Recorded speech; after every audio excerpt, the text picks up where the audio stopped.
it's about 8 o'clock on Sunday morning in the UK. We're going to be doing a live kiln loading and firing together. As you can probably tell from my voice, I'm quite tired still. It's very early for me, but the birds are singing and the sun is shining, so let's start loading the kiln up together.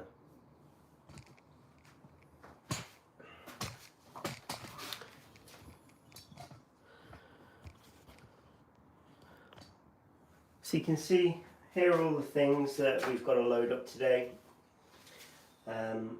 What I like to do first is add them to these ware boards, and it just helps me load the kiln a bit easier in just a minute, especially when you've got these very small tiny objects.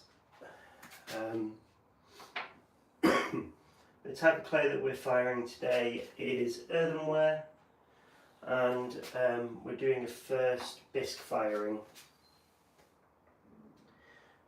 So what this means is we're going to be firing it up to around 1000 degrees, and that should remove any of the water that's remaining in the clay,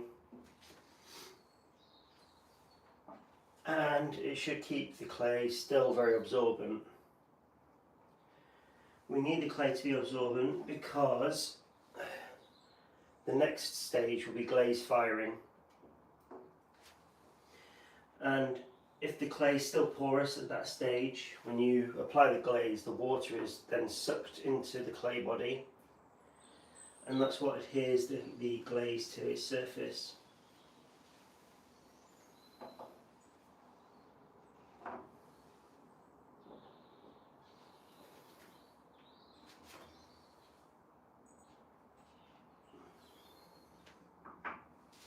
So let's bring out the kiln now and begin loading it.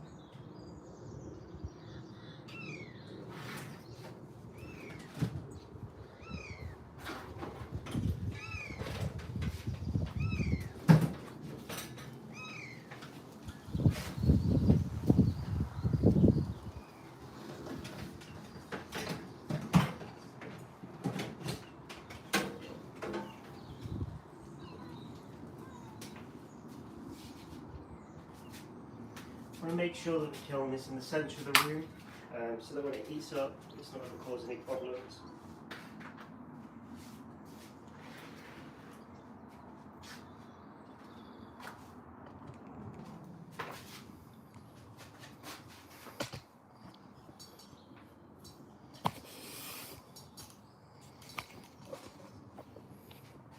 So here's the kiln that I use. Let's open it up and take a look inside.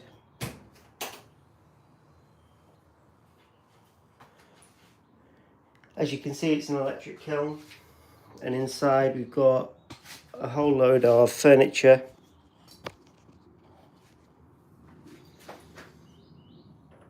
We've got these pieces here, some tall stilts,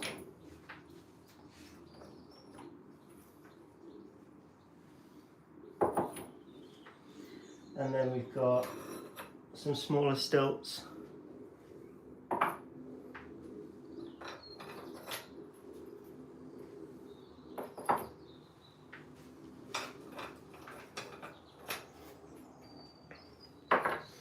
And then we've got these like small shelf brackets, so these go at the bottom of the kiln, and then the stilts go on top.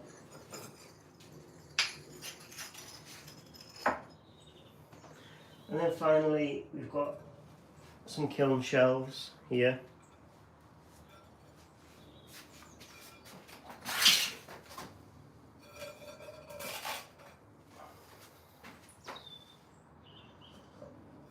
So like I said, the kiln will be fired up to around 1000 degrees, and this will strip away any water.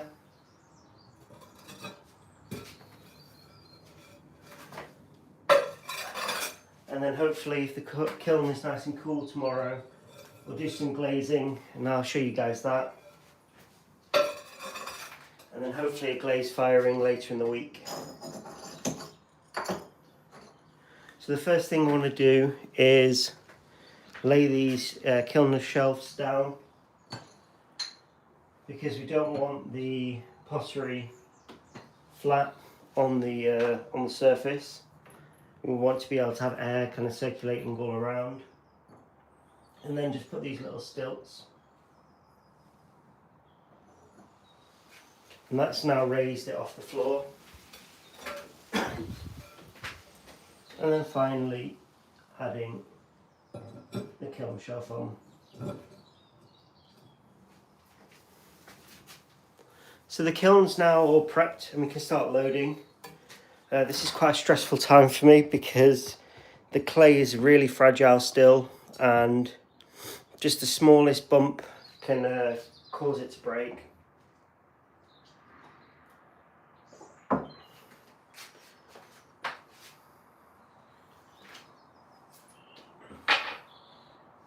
So I'm going to start by putting in the larger pieces, the larger vases.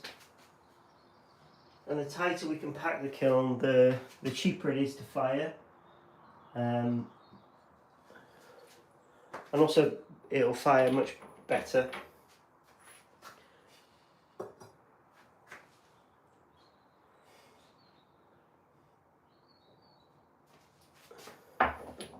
So I just want to check that these two are different heights, so that the kiln shelf doesn't touch.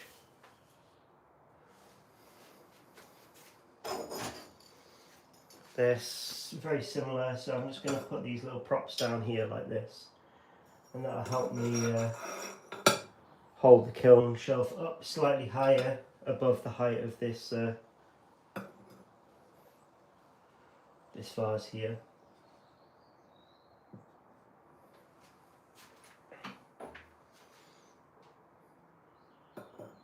Let me know in the comments if you've loaded a kiln before, and any tips and tricks you might have. Next we've got this really nice sushi stand.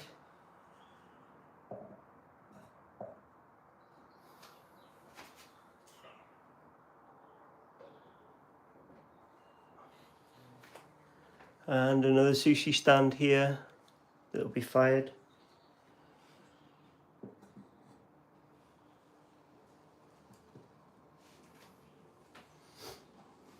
Then we've got this mini medicine container here.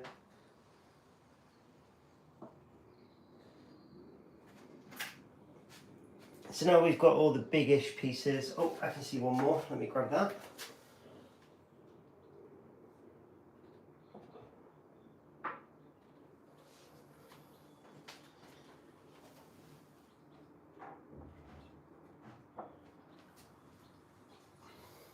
We've got the final piece here, which we can swap here like that,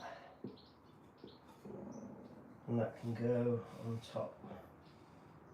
So like I said, you'll notice that the kiln pieces can still touch when we're doing a bisque firing, but when we come to glaze fire them later, they can't touch because they'll end up fusing together. So for this step we can definitely pack in much more pottery than in the final glaze stage.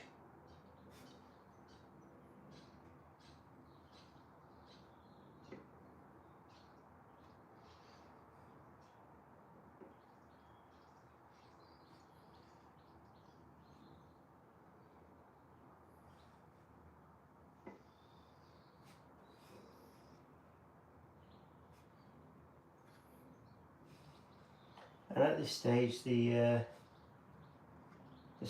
clay isn't ceramic yet, so it's really fragile, so I have to be very careful not to damage anything or to stack anything too high.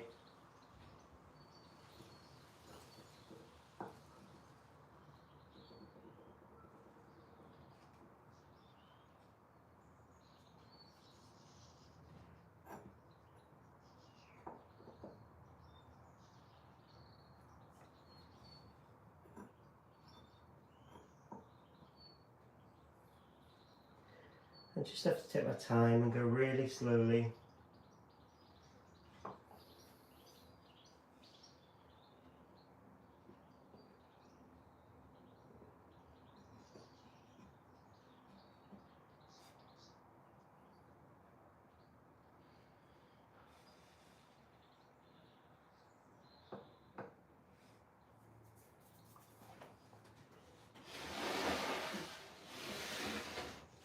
Probably can't fit any more of these bigger pieces, so I'm going to swap the board around now.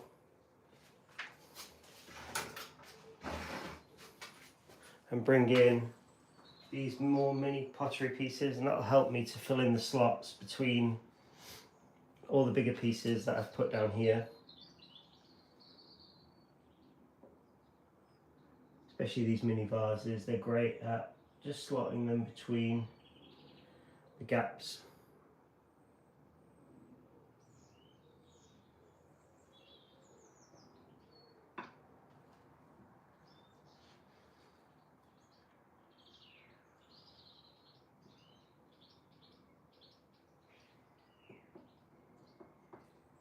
And if you like mini pottery, we're doing a mini subscriber giveaway at the moment, where when we hit 20k subscribers, we're going to be giving out a load of mini vases and mini mugs that you can see me loading here to select lucky winners. So if you want a chance to win one of those, head over to our profile and you'll see a giveaway link in our bio. If you click that and fill out the form, then you'll be entered into a draw once we hit 20k subscribers, and a chance to win one of these mini vases.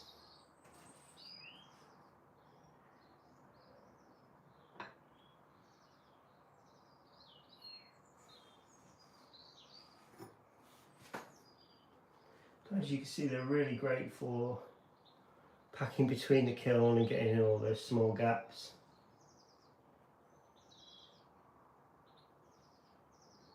And I've got some really nice glazes for this as well.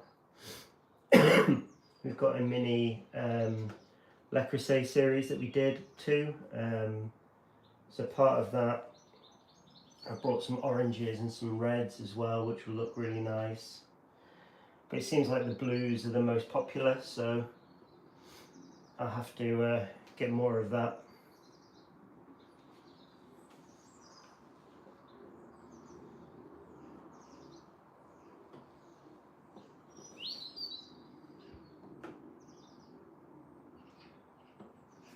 So you've still got, you know, a couple more gaps here and there. So I'll see what else I can do to fill in those holes.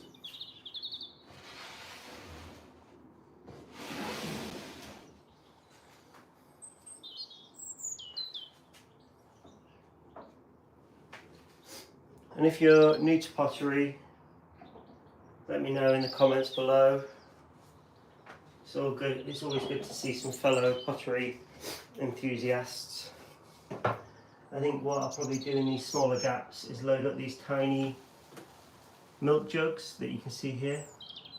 They'll be great for just filling in those holes. So I'm just going to bring them off my shelf.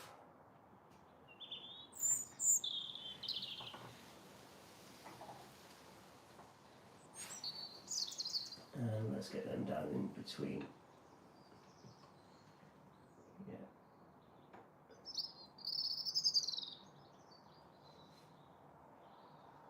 Sometimes when I'm loading the kiln, because it's so stressful, don't want to break anything, I forget to breathe. So I'm going to end up holding my breath without realising, because the slightest nudge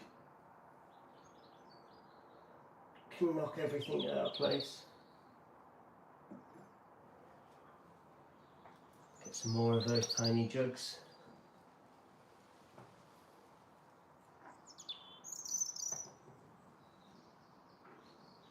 So this is the last batch of earthenware clay. I've already started switching to stoneware, so if you're watching along on my shorts, you'll see the new stoneware clay that I'm using is much darker. You can see here, it's much darker compared to the earthenware, and the stoneware clay is really strong too.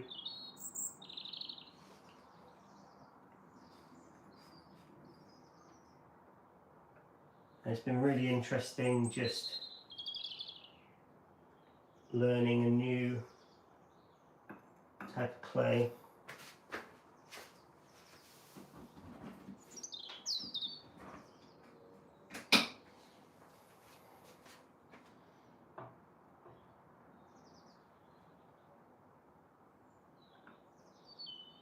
Okay, so I think that's the first layer done.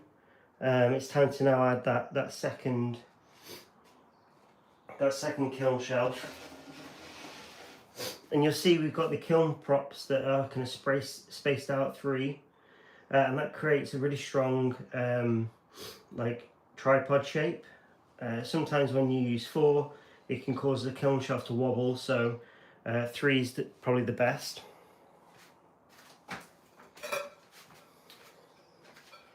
So all I do is now place that kiln shelf very carefully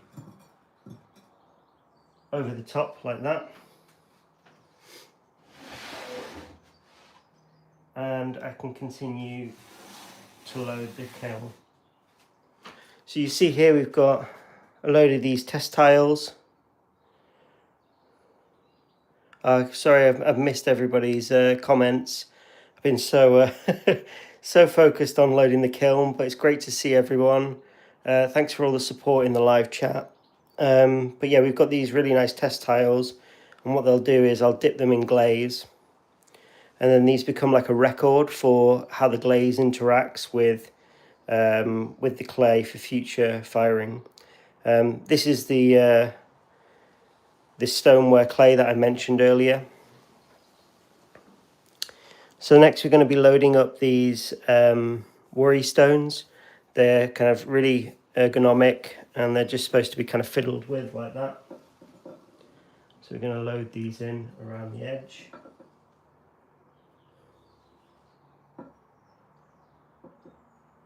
Like so. And then we've got some smaller worry stones here. And I'm thinking about with these doing a print in the middle of a bumblebee, and then donating kind of profits from these to bee conservation. Sorry, excuse my voice. So if that's something that you think you guys would like, let me know, and I can definitely make more of them. So just slowly packing these now around the edge. We'll probably leave the test tiles till the top layer, purely because they were made only recently, about a couple of weeks ago, and if there's any water left in the clay when they're fired at Bisque temperature, they can explode. So I'm going to put them on a shelf on their own, and that they can, if there are any issues, then hopefully the damage will be limited.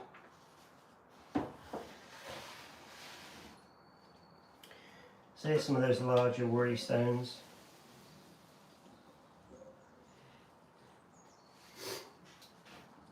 And then some more of those smaller ones here.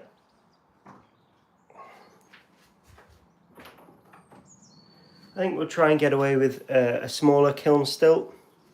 This time we don't have, a lot of tall objects, and that'll help us fire more.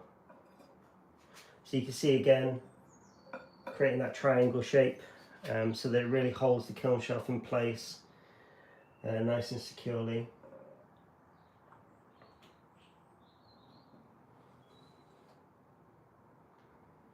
If you are on live chat, thanks for joining. Hope you're having a great weekend. In the UK it's bank holiday, so perfect time for me to do this. This kiln firing should take about 15 hours, which is quite a long time. So it should be finished by about midnight in the UK. So hopefully tomorrow morning, if it's had a chance to cool down enough, I can crack the kiln and I'll do a live unloading as well so that you guys can see. Hopefully everything survived. There's about 4 months worth of work here, so pretty invested at this stage in these pieces. And if they make it through this first Bisque firing, then they're good. You won't have any problems hopefully later.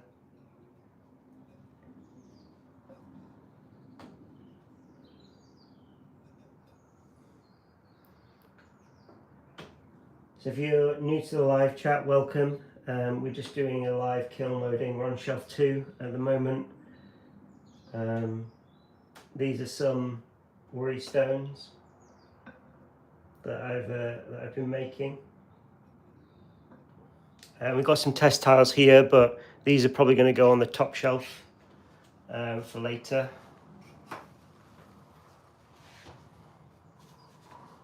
So we can move these over.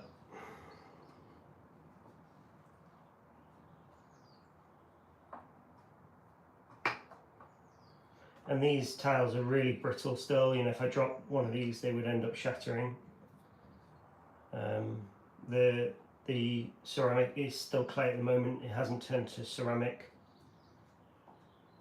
So any water or anything like that is likely to break it.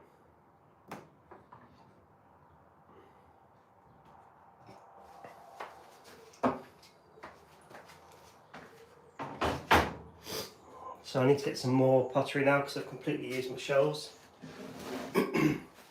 So I'm just going to change the angle so you guys can see what I'm doing a bit more over here.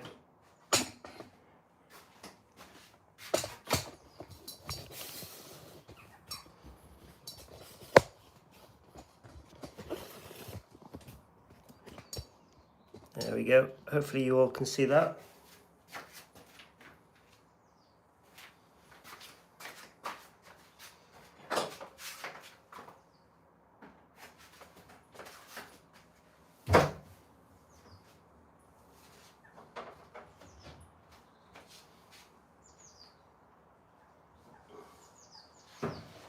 So we've got some le creuset here, which was really fun to make. Some of these tiny le creuset pots, they can go in next, I think. And because these are stoneware clay, they're functional, so you could actually make mini lasagnas or whatever you want in these once they've been glazed fired, which I think is really fun.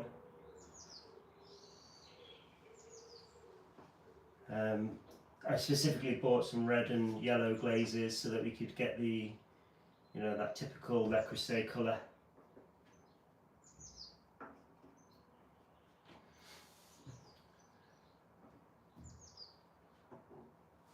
I've also got a couple of bowls and some plates as well.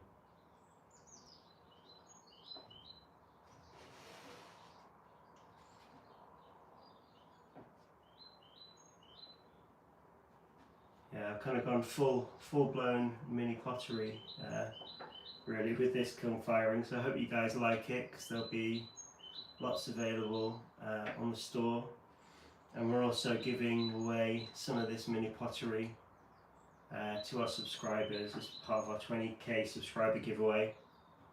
So if you're new to the channel, head over to our YouTube channel, click subscribe and click the link in the bio and you've got a chance to win yourself one of these mini pottery collections. So that's one board done.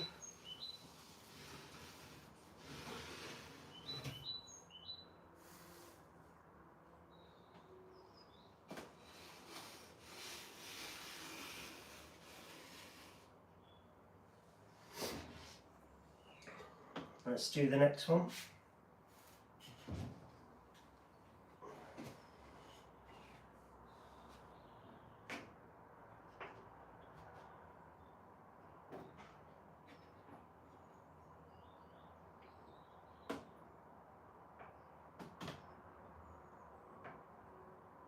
As you can see here, I'm not stacking the plates too high, because I'm a little bit nervous they could just fall off the board. But when I stack them in the kiln, I can definitely stack them much higher than I'm stacking them now. These are like little chopstick holders.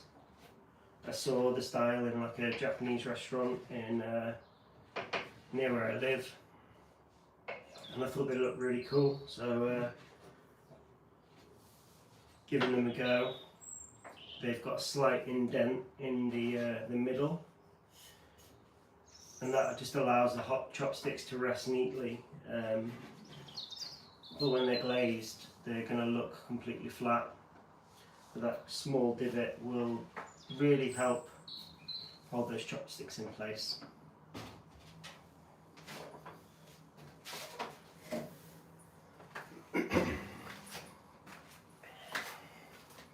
So let's move you back now to look at the kiln.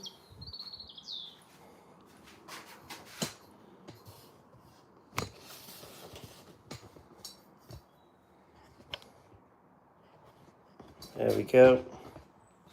See if we can get you a better angle. There we are.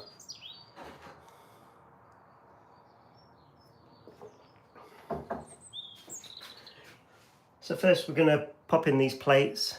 You can see here, these are super tiny plates. What I'm going to do is I'm going to glaze these quite light, and then I've got a load of like dry grass and things like that, so I'm going to dip that in a dark glaze and splash them all over the surface. So there should be some really nice patterns and textures on the plates, because they can be quite simple.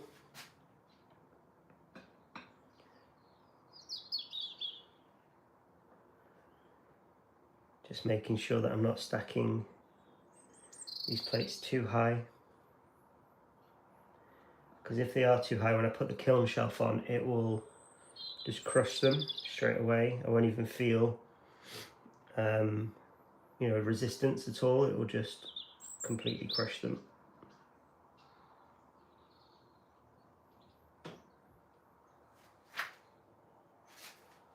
Got some spaces here that we can put some of these smaller jugs in.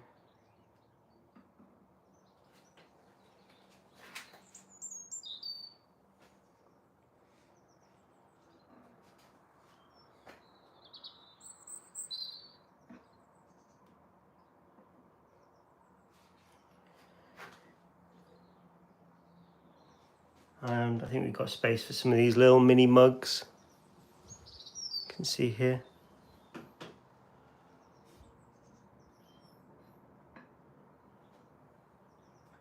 Just put in more of these little mini mugs where I can.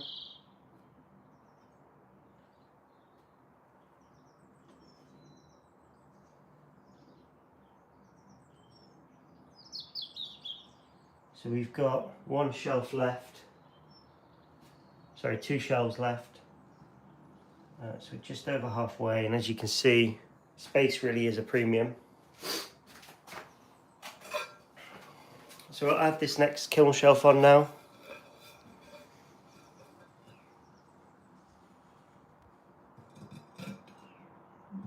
Like that.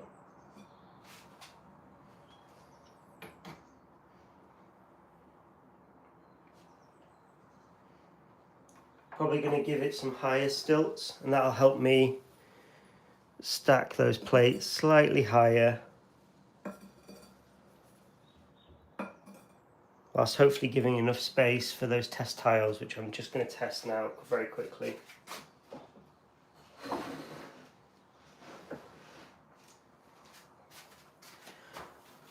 don't want to load the kiln and then find out I can't fit the test tiles in the top. Oh yeah, we've got plenty of space for them there. Yeah, fab. Okay, that's great news.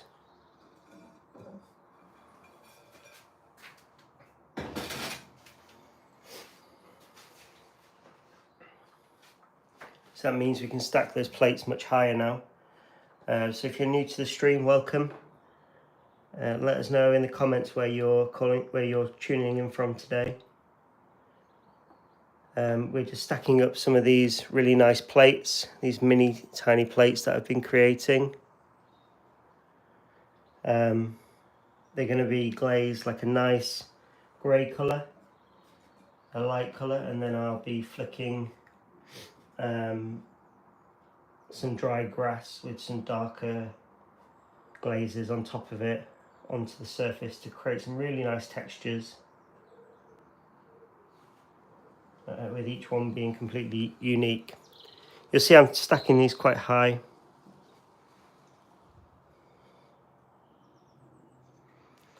And that's because when we're bisque firing, we can definitely get away with the pieces touching.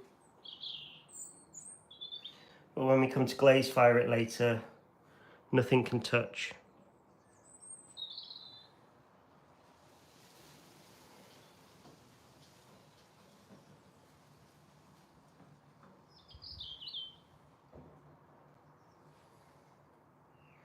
So I was just loading all of these plates in first because they're really easy.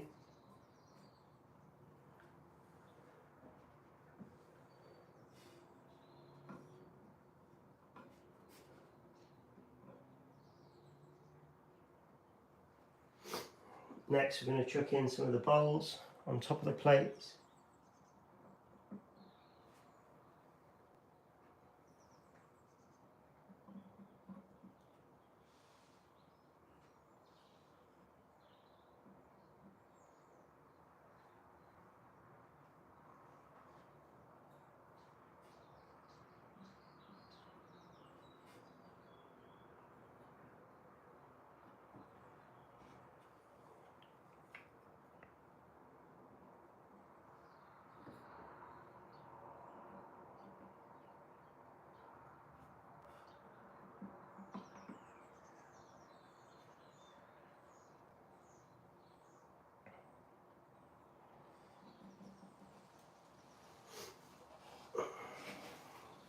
And then we're going to get some of these Japanese chopstick holders.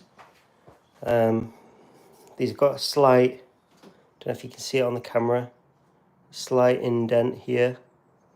And that'll just allow the chopsticks to hold in position without rolling off. Hopefully it's really subtle and it will look just like a flat piece of ceramic once it's finally glazed.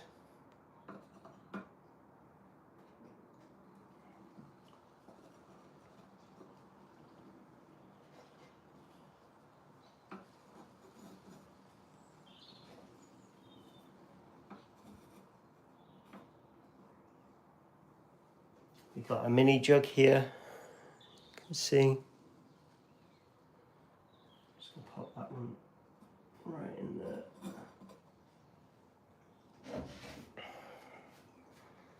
And then we've got these Le Creuset, which are really cool. Really enjoyed making those.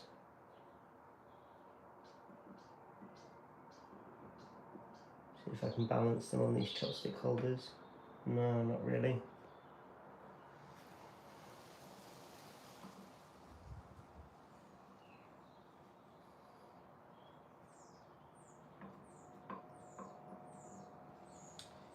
So the Le Creuset have their own lids. I had to match the lids up.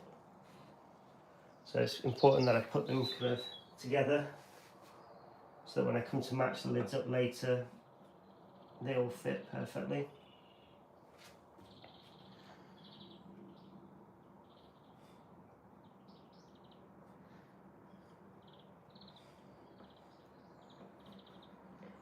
Let me know in the comments if you guys like Le Creuset and what your colour is, because I always thought they only did like, you know, orange and red, but apparently Le Creuset do lots of different colours. So if you want to see one of these Le Creuset pots glazed in one of those other colours, let me know in the comments below.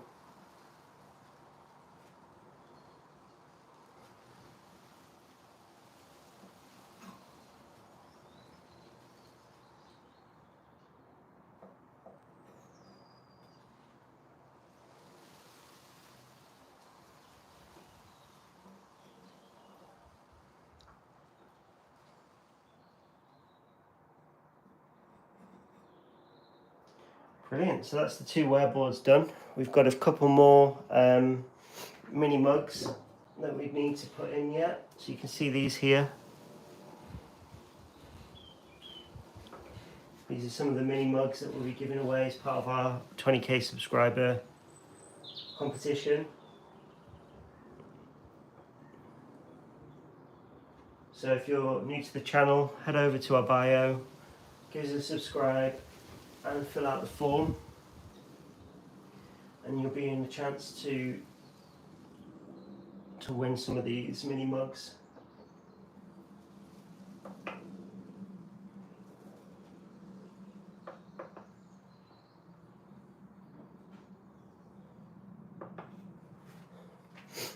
So you see here, they're really cute. So just continuing now to load the kiln.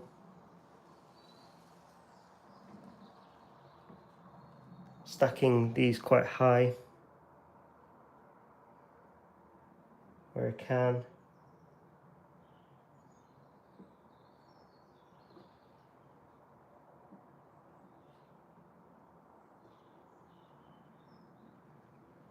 The handles on these mini mugs are really delicate. When I was doing the Le Creusets, I definitely learned the best way to do them with them. So future mugs in this mini series should be much better.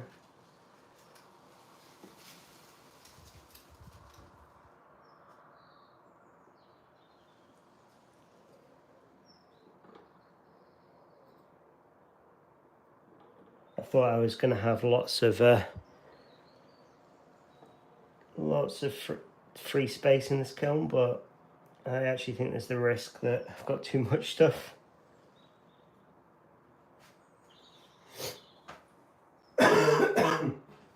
Which is never a bad thing. Lay some more of these chopstick holders down.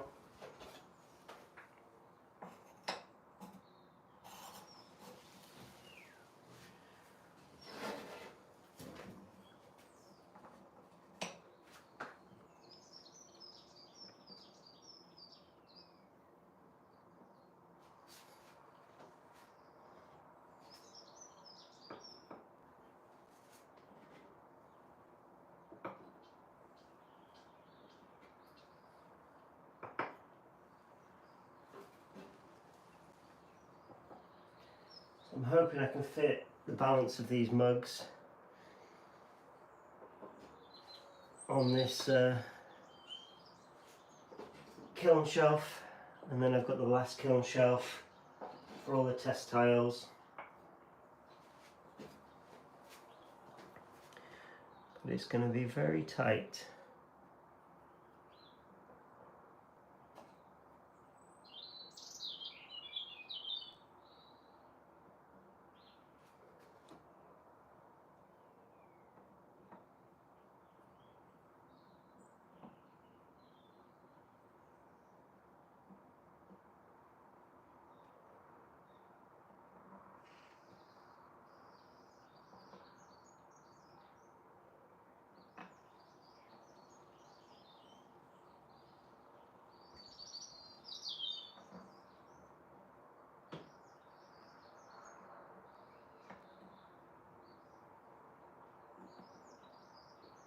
And there we go.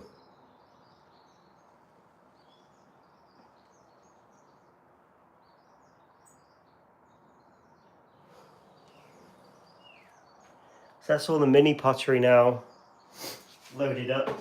It's time to load up the test tiles.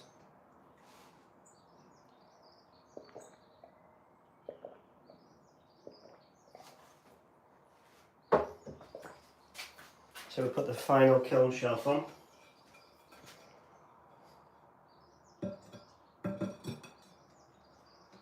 Like that. And we'll begin to load up the final shelf now, which are these mini test tiles. So this one here is like a toasted colour. It's really nice. I think it's one of my favourites. These test tiles are thrown from a round shape, so we should be able to get quite a few on this round kiln shelf.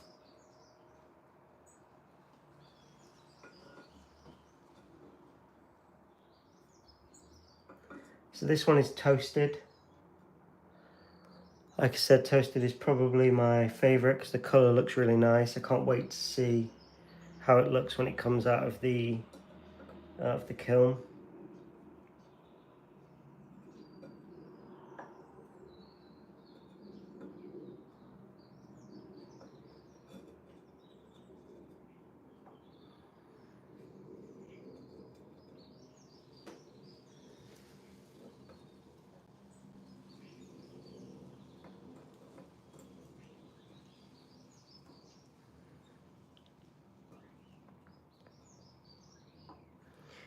And you can pack these quite tight,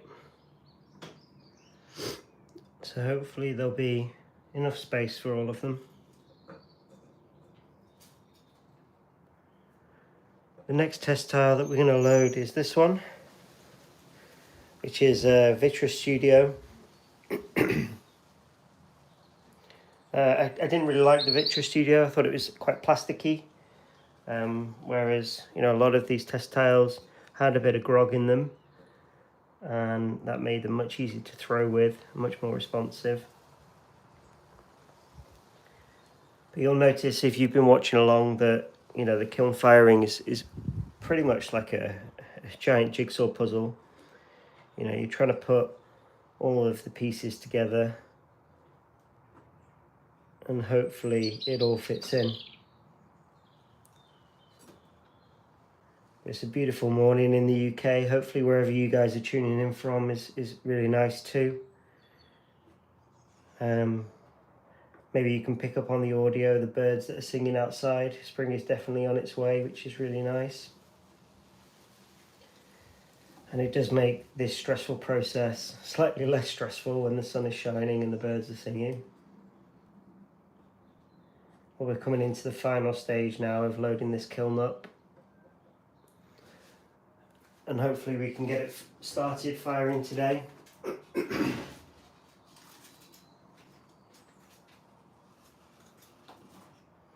So this next test tile is B, which is Buff V9. Apart from the toasted, the Buff V9 was probably one of my favourites when I was trying it on a test tile. I'm not entirely sure, don't know if you can see that on camera. The top seems to have discoloured slightly, so I don't know whether that's a trait of Buff or whether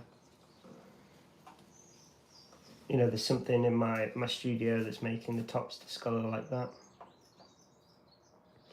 If you've come across something similar when you're loading your kilns or making test tiles, please let me know in the comments. My studio is just like I'm in a rented flat. It's just like a little extension off the back of the house.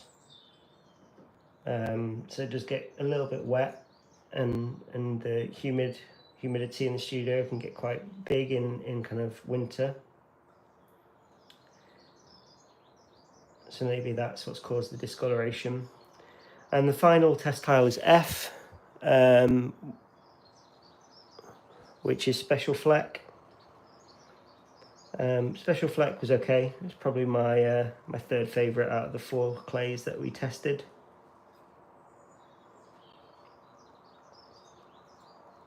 with are the Buff V9, which was the one everyone recommended. So thank you all if you made that recommendation.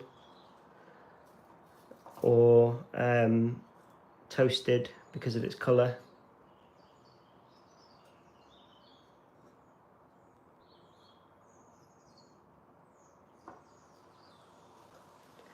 But I'm quite pleased with how many test tiles you can fit at any one time in these kilns, because the shelves are round. So it definitely gives me confidence that I can do more of these in the future when I get you know, some different clays and glazes that I want to test.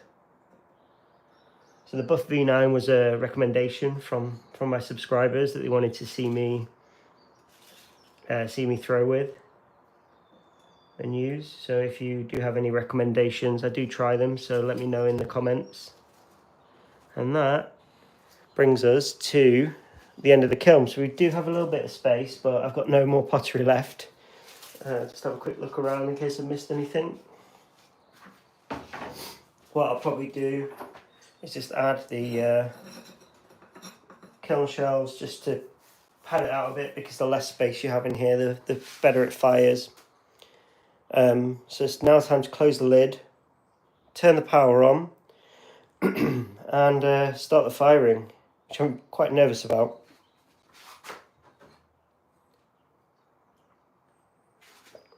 So let's close that down. And I'll show you guys the initial kind of firing process so you can see it all. But it will be 15 hours, so at some point, once we've got it all started, I'll end the live feed. But that's the kiln locked and closed. Put the little slat in there to stop people from opening it.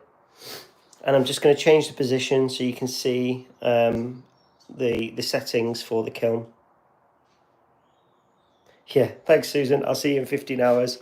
I think probably tomorrow morning we'll do a live unloading as well. I've had a few people popping in and out, so yeah, I think it's interesting. I think the most exciting one will definitely be the glaze firing process. So I'll definitely do a live stream and show you that. So just bear with me 2 seconds. I'm just going to plug in the power, and then we'll get it all fired up.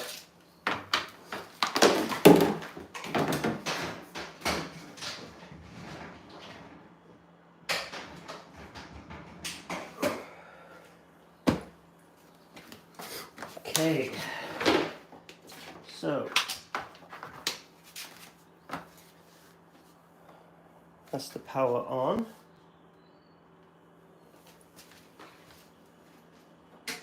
Turn on the kiln.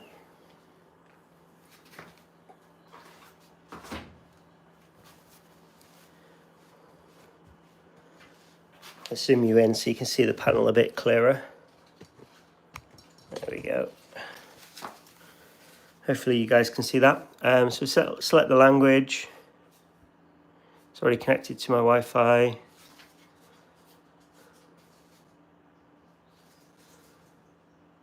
Don't want to do that.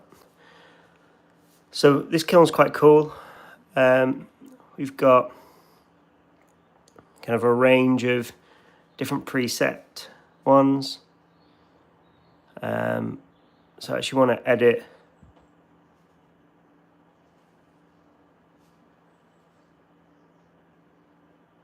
this one. Let's edit the bisque fire. Oh, it's only 12 hours. Less time than I thought. So we'll be taking this up to 1000 degrees.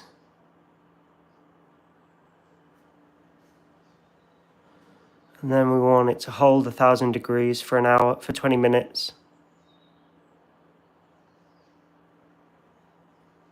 And then it'll end.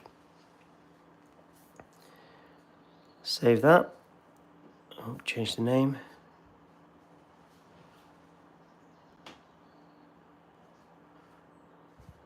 So for earthenware, we've got a mix here in the kiln. We've got earthenware and stoneware. And and both can handle 1,000 degrees, I hope. So you can fire them both at the same temperature. So yeah, so it should take 12 hours and 40 minutes. I've also got the app on my phone, which is great because it allows me to see how the kiln's getting on. And all we do is push go. And there it is. So it should finish at, it's saying at 9:48. Hopefully. The Bisque firing tends to be pretty accurate in terms of how long it takes, whereas the glaze firing, sometimes when it throttles, it takes a bit of time to get up to temperature. But that's the kiln set now. So thank you all for watching. I'll probably leave it the live running for another 10 minutes as the kiln fires up, so that you can listen to the sounds and see how the dials work. And I'll catch you all tomorrow morning probably for the kiln unloading. So until then, thanks for watching, and I'll see you in the next one.